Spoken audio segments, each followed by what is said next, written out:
যে গানের মায়াটা এক কোনায় বলেছিল, ঘরের চালের উপরে বলেন, এখনকার মেয়েদের নিয়ে একটা সমস্যা, তুমি বলবে এক, বুঝবে এক, করবে আর এক। আজকালকার মেয়েদের কোনো রিলস বানানোর জন্য টপিক ভাবতে হয় না, মাথার মধ্যে যেটা ঘুরে সেটা করে দিয়ে রিলস হয়ে যায়। মানে এরা একটা গানকে এত সিরিয়াস ভাবে নেয় যে তার জন্য যা কিছু করতে পারে।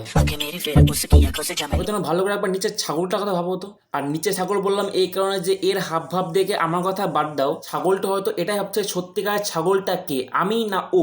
আমি শুধু ভাবছি যদি ইনি চাঁদ কেন আসে না আমার ঘরে এই গানটা রিলস বানায়, তখন না আবার পেছনে রকেট বাজি লাগিয়ে চাঁদের দিকে না উড়ে চলে যায়।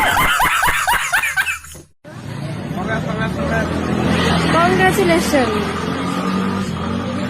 এদের জন্য পুরোহিতের জীবন শেষ, এমনিতে দেশে ঘটকদের অবস্থা নাজেহাল, তারপরে এখন আবার পুরোহিতদেরও একই অবস্থা। আগে তাও মন্দিরে গেলে দু একটা বিয়ে দেখতে পারতাম, আর এখন আবার রাস্তায় রাস্তায় কোন দিন দেখবে টয়লেটে গিয়েও বিয়ে করে নিচ্ছে, কারণ মা তো সার্বজনীন সব জায়গায় থাকে, যেখান সেখান দিয়ে আশীর্বাদ করে দেবে।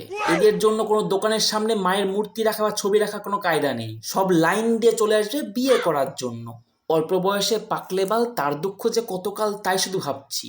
এবার তোমরা কিন্তু এটাকে সত্যিকারের বিয়ে মনে করো না, হয়তো এই মুহূর্তে ভাইয়ের কাছে ও যাওয়ার মতো পয়সা নেই, তাই ভাই 15 টাকা দিয়ে 15 দিনের জন্য নিজের রুমেই বুক করে নিল।